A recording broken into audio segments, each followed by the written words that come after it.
Hello friends, you are most welcome in our channel Economics Track. Today in this given lecture, we are going to discuss the principle of comparative advantage in international trade. Okay, so this concept was given by David Ricardo. Okay, David Ricardo. This concept was given by David Ricardo in the year. This concept was given by David Ricardo in the year 1870. Okay, and David Ricardo gave this concept in his famous book, which was published in the year 1870. That book was Principle of Political Economy. Principle of Political Economy and Taxation.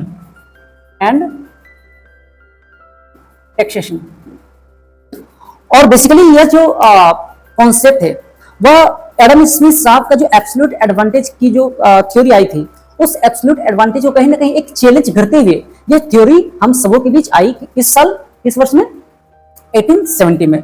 और इन्होंने अपने famous book, इस book के जरिए इस theory को लोगों तक पहुंचाने का प्रयास किया। किस तरह से एब्सोल्यूट एडवांटेज को उन्होंने चैलेंज किया, उस सारी चीजों को हम बेसिकली वन बाय वन देखेंगे। तो सबसे पहले देखते हैं हम कि जो इस थ्योरी की, जो इस कॉन्सेप्ट की जो एजम्पशंस है, उस एजम्पशंस को बारीकी से पहले समझ लेते हैं कि भाई ये एजम्पशंस क्या कहती है, और ये पूरी की पूरी जो कॉन्सेप्ट है उसी एजम्पशंस के इर्द गिर्द घूमेगी। इस वजह से हम सबसे पहले देख लेते हैं कि एजम्पशंस क्या कहती है इस कॉन्सेप्ट की। ओके, तो पहले मैं इरेज कर लूं।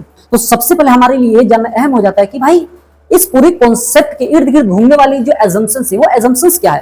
तो मुख्य रूप से जो बेसिकली ये एजम्पशंस है वो ये कहती है, पहली एजम्पशन हमारी ये कहती है, जब हम प्रिंसिपल ऑफ कंपैरेटिव एडवांटेज को डिस्कस करते हैं तो हमारी पहली एजम्पशन कहती है टू कंट्रीज। यानी जब भी इस कॉन्सेप्ट हम डिस्कस करेंगे तो ये मानकर चलेंगे, इसे लेकर चलेंगे कि भाई केवल मात्र दो ही कंट्री है। यदि हम बात करें तो कंट्री तो बहुत सारी, लेकिन क्योंकि हम इस कॉन्सेप्ट को हम समझना चाह रहे हैं तो इसे हमें समझने के लिए यह एज्यूम करके चलना है कि केवल मात्र दो ही कंट्री है, तीसरी कंट्री की कोई एंट्री नहीं यहाँ पे। तो यह हमें मानना है कि भाई कंट्री कितनी, मात्र दो कंट्री है। उसके बाद जो दूसरी हमारी एजम्पशंस ये कहती है कि टू कमोडिटीज, और यह जो दो कंट्री है वो केवल मात्र दो ही कमोडिटीज को प्रोड्यूस करेगी, तीसरी कमोडिटीज की कोई एंट्री नहीं यहां पर। तो क्या मानकर हम चलेंगे, ये एक तरह से कह सकते हैं टू इंटू टू कॉन्सेप्ट है, यानी कि टू कंट्री है और टू कमोडिटीज भी है, यानी दो देश मिलकर दो ही कमोडिटीज को प्रोड्यूस कर रहे हैं। ओके, दो देश मिलकर दो ही कमोडिटीज को प्रोड्यूस कर रहे हैं। ठीक है, तो ये हमें मानकर चलना एजम्पशंस के तौर पर। तीसरी हमारी जो एजम्पशंस है वो ये कहती है कि labour is only factor of production. तो क्योंकि हम जानते हैं कि फैक्टर ऑफ प्रोडक्शन तो कई है, जैसे हम जानते हैं कि लैंड, लेबर, कैपिटल, एंटरप्रेन्योर्स, ये सारे फैक्टर ऑफ प्रोडक्शन है, लेकिन हमें यह कॉन्सेप्ट को जब समझना है तो यह मानकर चलना है कि जो फैक्टर ऑफ प्रोडक्शन है वो केवल मात्र एक ही फैक्टर ऑफ प्रोडक्शन है, दैट इज आवर, ये कौन है फैक्टर ऑफ प्रोडक्शन, लेबर। ये लेबर को हमें मानकर चलना है कि केवल मात्र सिंगल फैक्टर ऑफ प्रोडक्शन काम कर रही है इस पूरी कॉन्सेप्ट में। ये जो प्रिंसिपल ऑफ कंपैरेटिव एडवांटेज है, इस कॉन्सेप्ट के जरिए, इस थ्योरी के जरिए यह बताना चाहते हैं कि भाई जो फैक्टर ऑफ प्रोडक्शन है वो केवल मात्र एक ही फैक्टर ऑफ प्रोडक्शन है, लेबर। ना ही लैंड है, ना ही कैपिटल है, और ना ही एंटरप्रेन्योर्स, ये तीनों का कोई रोल नहीं है, केवल मात्र रोल है तो वह केवल मात्र है क्या है, लेबर, श्रम। ओके, इसके बाद जो अगली हमारे जो एजम्पशंस ये कह रहे हैं कि फोर्थ नंबर कि factor of productions is perfectly mobile. Factor of productions यानी फैक्टर ऑफ प्रोडक्शंस क्या है, इस पहले एजम्पशन हमने देखा कि फैक्टर ऑफ प्रोडक्शंस क्या है, लेबर। तो यहां कही जा रही है कि जो फैक्टर ऑफ प्रोडक्शंस है वो परफेक्टली मोबाइल है, लेकिन कहां मोबाइल है, perfectly mobile with in country, perfectly mobile with in country, यानी एक देश के अंदर परफेक्टली मोबाइल है। यानी बात करें कि एक देश के बाउंड्री के अंदर वो लेबर जो है वो सर्कुलेट कर सकती है, वो मोबाइल हो सकती है, वो घूम सकती है, मूव कर सकती है एक जगह से दूसरी जगह। ठीक है, लेकिन but perfectly immobile between countries, यानी कि परफेक्टली इमोबाइल है, दूसरे देशों में वो लेबर नहीं जा सकती है, वो लेबर अपने डोमेस्टिक कंट्री के अंदर ही क्या करना है, उसे अपना प्रोडक्शंस करना है। ठीक है, यानी एक फैक्टर ऑफ प्रोडक्शंस की तरह उसे काम करना है, उस लेबर को बस अपने ही देश के अंदर, दूसरे देश में उस लेबर की एंट्री नहीं होगी। तो वही कहा जा रहा है कि जो मोबिलिटी ऑफ लेबर है, factor of productions is perfectly mobile है विद इन कंट्री, एक देश के अंदर ही परफेक्टली मोबाइल है, वो लेबर कहीं भी जा सकता है एक देश के अंदर ही, लेकिन दूसरे देश में उसे नहीं जाना, इसलिए कहा गया है बट परफेक्टली इमोबाइल, पर परफेक्टली इमोबाइल बिटवीन कंट्रीज, दो देशों के बीच वो लेबर नहीं जा सकता है, ये अपने ही देश के सीमा के अंदर उसे काम करनी है। ये है हमारी एजम्पशन। नेक्स्ट हमारी एजम्पशन ये कहते हैं कि कांस्टेंट कॉस्ट और रिटर्न्स, यानी ये बात करें कांस्टेंट कॉस्ट की, चाहे हम प्रोडक्शन कितना भी कर ले, कॉस्ट हमारी वो कांस्टेंट रहेगी।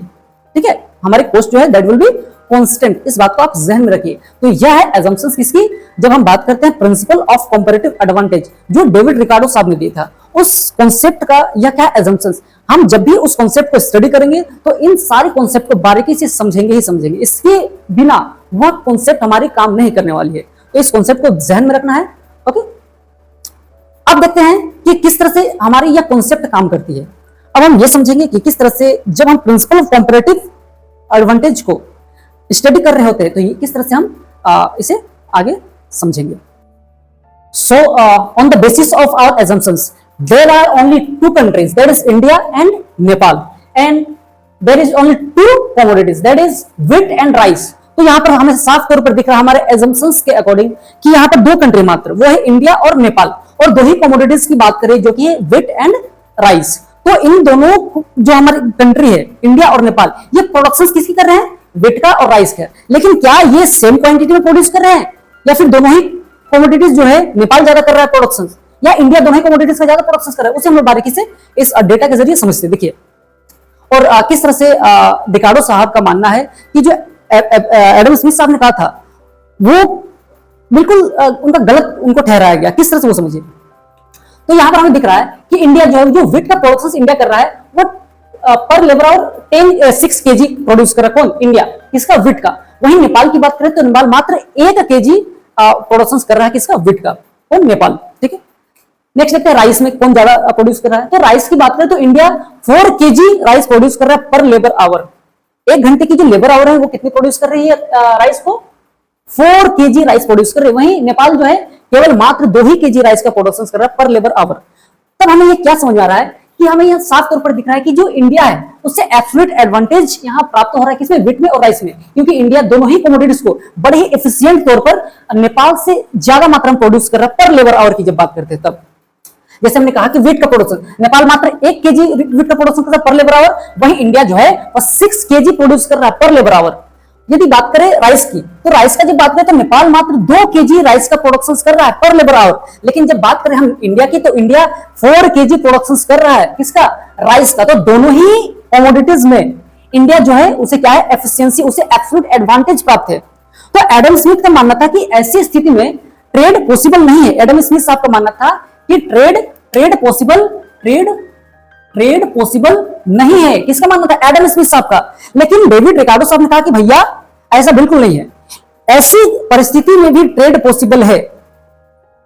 रिकार्डो साहब ने कहा कि भाई एडम स्मिथ साहब ने जो कहा है वह बिल्कुल गलत है।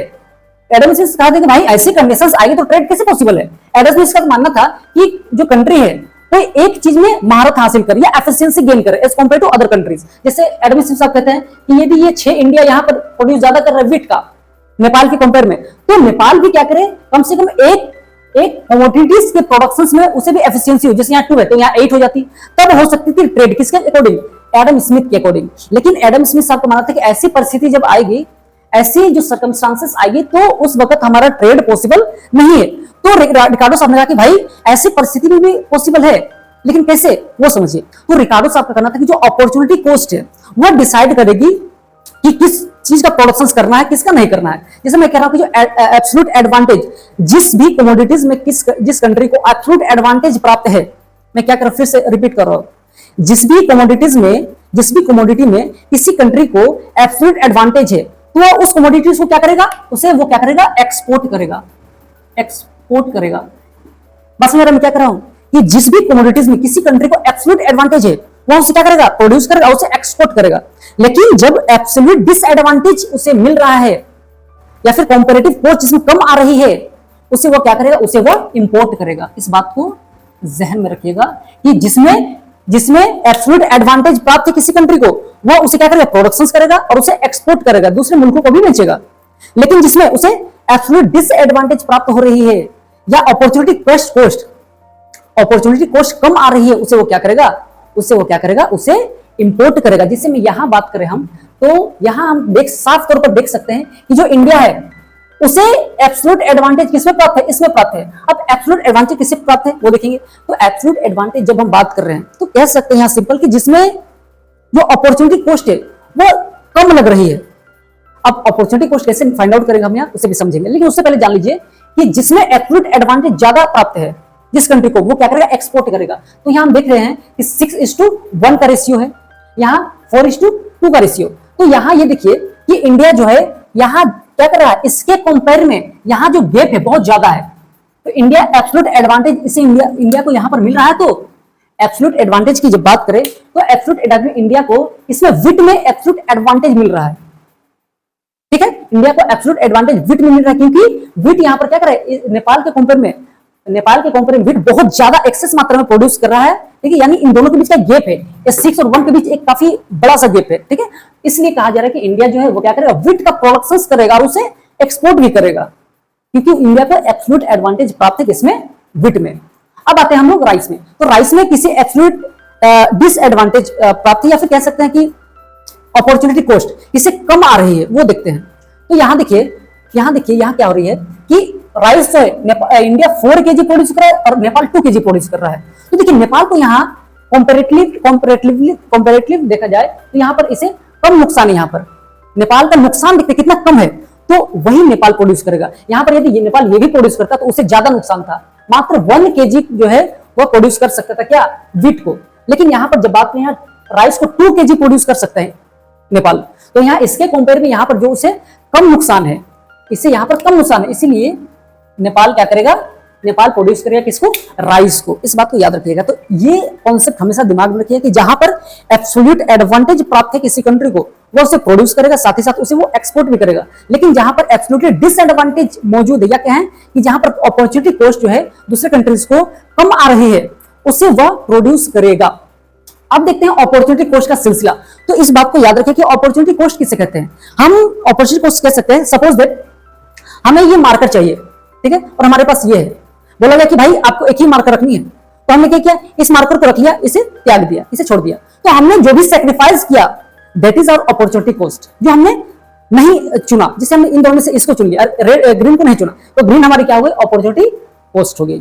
ओके, तो अब देखते हैं कि जो अपॉर्चुनिटी कॉस्ट किस तरह से हम फाइंड आउट करेंगे, और जहां पर जिसकी अपॉर्चुनिटी कॉस्ट सबसे कम होगी वही उस चीज को प्रोडक्शन करेगा। इस बात को आप जहन में रखिएगा कि जहां पर अपॉर्चुनिटी कॉस्ट कम लगेगी वहां वो कंट्री प्रोड्यूस करेगा, और एब्सोल्युटली एडवांटेज जहां पर ज्यादा हो वो उसे प्रोड्यूस करते हुए उसे एक्सपोर्ट भी करेगा वही कंट्री। इस बात को याद रखें। तो देखिए यहां पर कि इंडिया विथ 6 केजी और नेपाल 1 केजी। तो यहां पर हम देखते हैं कि यहां पर अपॉर्चुनिटी कॉस्ट विथ का, पहले इधर इंडिया, सपोज ये साइड हमारी है, ये साइड हमारी है इंडिया की, ओके,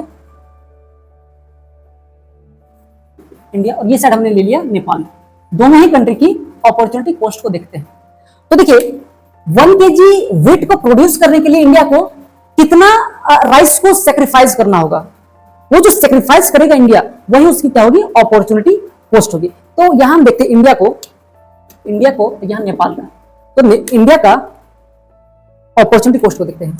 ओसी से मैं डिनोट कर अपॉर्चुनिटी कॉस्ट को, तो OC opportunity cost of wheat, opportunity cost of wheat का जब बात करें, जब हम अपॉर्चुनिटी कॉस्ट ऑफ विट का बात करें तो कह सकते हैं कि 4:6 इट इज आवर 4:, पेन को चेंज करो, 4:6 opportunity cost of wheat equal to 4:6 equal to that is 0.67 kg rice, okay, kg rice. यहां पर देखा हमने कि अपॉर्चुनिटी कॉस्ट ऑफ विट वो कितनी है, 4/6, यानी 1 kg opportunity cost of 1 kg wheat, 1 kg यहां लिख दे, 1 केजी विट, यानी 1 केजी विट को प्रोड्यूस करने के लिए इंडिया को कितना सेक्रीफाइस करना पड़ रहा है वो देखिए, वो 0.67 केजी राइस, यानी इंडिया 1 केजी विट का जो प्रोडक्शन करेगा तो उससे कितना छोड़ना पड़ेगा राइस का प्रोडक्शन, 0.67 केजी। ये है इंडिया की अपॉर्चुनिटी कॉस्ट। ठीक है, अब देखते हैं नेक्स्ट। तो यहां मैं इसे कवर कर दूं ताकि आपको ये समझ में आ जाए। यहां हमने देखा कि विट का, अब देखते हैं राइस। तो राइस को जब हम राइस की बात करें, opportunity cost of 1 kg rice, OC of 1 kg rice, OC opportunity cost of 1 kg rice, opportunity cost of 1 kg rice equal to 6/4, 6/4, okay, that is 6/4, that is 1.5, that is 1 point, okay, yes, 1.5 kg wheat. Okay, ये condition थी किसकी? ये condition थी India की। Okay, कि भाई India जो है वह क्या कर रहा है, 1 kg राइस को प्रोड्यूस करने के लिए उसे कितना सेक्रीफाइस करना पड़ रहा है? उसे सेक्रीफाइस करना पड़ रहा है 1.5 kg वीट सेक्रीफाइस करना पड़ रहा है। यानी 1 किलो चावल को उसे प्रोड्यूस करने के लिए, 1 किलो चावल को प्रोड्यूस करने के लिए उसे 1.5 kg वीट का सेक्रीफाइस करना पड़ता है। यही इंडिया की अपॉर्चुनिटी कॉस्ट है। और मैंने कहा कि भाई जहां पर अपॉर्चुनिटी कॉस्ट कम होगी वही कंट्री उस कमोडिटीज को प्रोड्यूस करेगा। दोनों ही कमोडिटीज में जहां पर इंडिया या नेपाल जिसकी भी अपॉर्चुनिटी कॉस्ट कम आए वही उसे प्रोड्यूस कर। अब देखते हैं नेपाल की अपॉर्चुनिटी कॉस्ट क्या है। तो यहां पर हम देखते हैं opportunity cost of 1 kg wheat, OC of 1 kg wheat. OC means opportunity cost, इस बात को याद रखिएगा कि OC opportunity cost of, pen भी साथ छोड़ रहा है, 1 kg wheat. Opportunity cost of 1 kg wheat कितनी है? तो इसे हम कहेंगे 2/1, 2/1 विच इज, पेन को मैं चेंज कर लो, that is 2 kg, 2 kg what rice,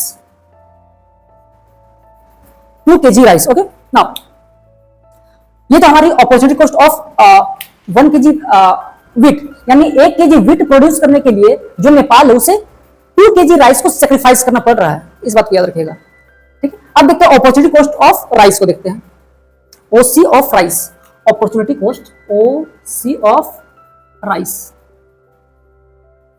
opportunity cost of rice 1 kg rice, sorry 1 kg rice, opportunity cost of 1 kg rice, opportunity cost of 1 kg rice.